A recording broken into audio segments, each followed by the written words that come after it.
नमस्कार, आप सभी को छठ पूजा की हार्दिक शुभकामनाएं। आइए हम जानते हैं कि छठ पूजा की शुरुआत कैसे हुई थी।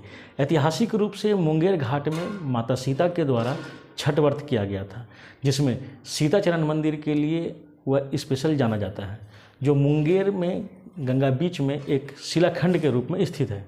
ऐसा माना जाता है कि माता सीता ने मुंगेर में छठ पर्व मनाया था, उसके बाद ही छठ महापर्व की शुरुआत हुई थी।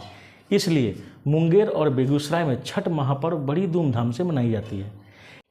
एक कथा के अनुसार प्रथम देवासुर संग्राम में जब असुरों के हाथों देवता हार गए थे, तब माता अदिति ने तेजस्वी पुत्र के प्राप्ति के लिए देवरप्पा के देवसूरी मंदिर में रनवे छठी मैया अपनी पुत्री की आराधना की थी।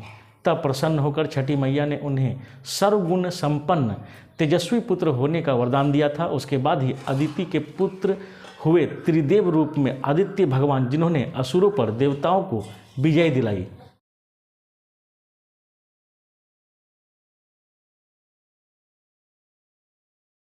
आइए हम जानते हैं कि नहाय खाय किस प्रकार होता है। छठ पर्व का पहला दिन, जिसे नहाय खाय के नाम से जाना जाता है, इसकी शुरुआत चैत्र या कार्तिक महीने के चतुर्थी कार्तिक के शुक्ल चतुर्दशी से होता है।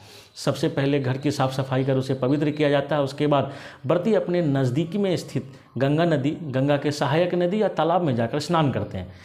व्रती इस दिन नाखून वगैरह को अच्छी तरह से काटकर स्वच्छ जल से अच्छी तरह से बालों को धोते हुए स्नान करते हैं। लौटते समय वह अपने साथ गंगा जल लेकर आते हैं, जिसका उपयोग वह खाना बनाने में करते हैं। वे अपने घर के आसपास को साफ सुथरा रखते हैं। व्रती इस दिन सिर्फ एक ही बार खाना खाती है। खाना में व्रती कद्दू की सब्जी, मूंग, चना दाल, चावल का उपयोग करते हुए तली हुई पूड़ियाँ, पराठे, सब्जियाँ आदि वर्जित है। इस खाना को कांसे या मिट्टी के बर्तन में पकाया जाता है। खाना पकाने के लिए आम की लकड़ी और मिट्टी के चूल्हे का इस्तेमाल किया जाता है। जब खाना बन जाता है तो सर्वप्रथम व्रती खाना खाते हैं, उसके बाद ही परिवार के अन्य सदस्य खाना खाते हैं।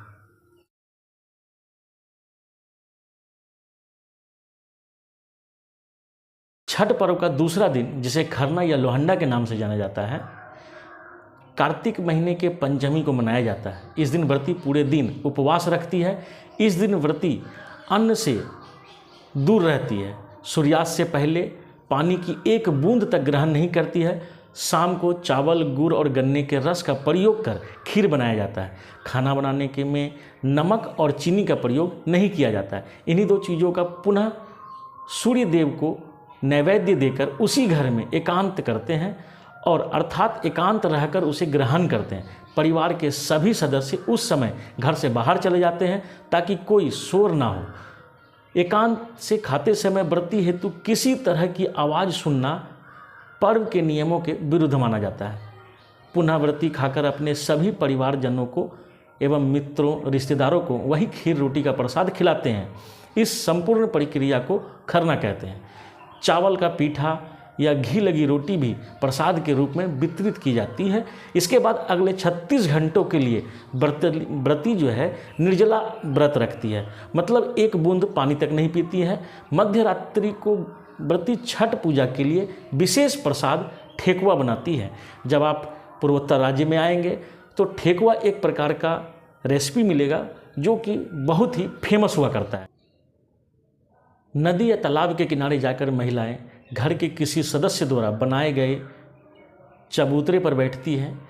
नदी में मिट्टी निकालकर छठ माता का जो चौरा बनाया जाता है, उस पर पूजा का सारा सामान रखकर नारियल चढ़ाते हैं और दीप जलाते हैं। सूर्यास्त के कुछ समय पहले सूर्य देव की पूजा का सारा सामान लेकर घुटने भर पानी में जाकर खड़े हो जाती हैं महिलाएं, और डूबते हुए सूर्य देव को अर्घ्य देकर 5 बार परिक्रमा करती हैं।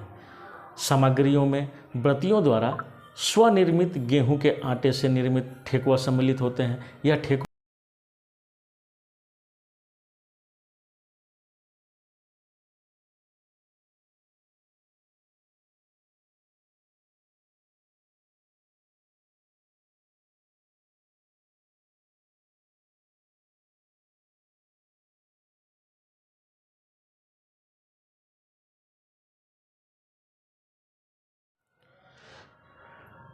छठ का चौथा दिन, जिसे हम लोग उषा अर्घ्य कहते हैं, चौथे दिन कार्तिक शुक्ल सप्तमी की सुबह उदयमान सूर्य को अर्घ्य दिया जाता है।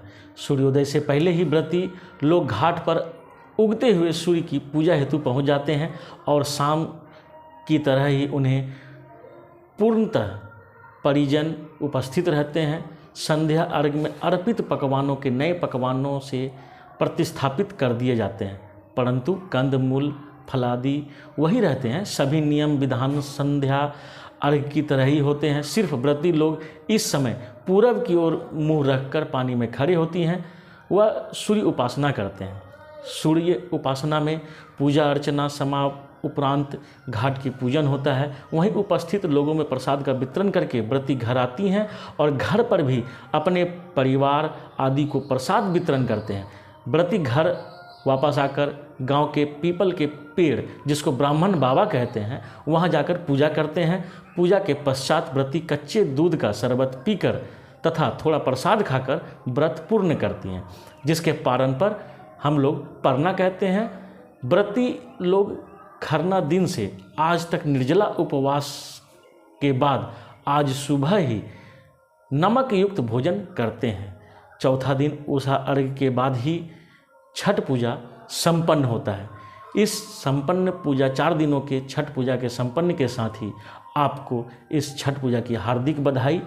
और आपको यह वीडियो कैसी लगी एक बार कमेंट बॉक्स पर कमेंट जरूर करें।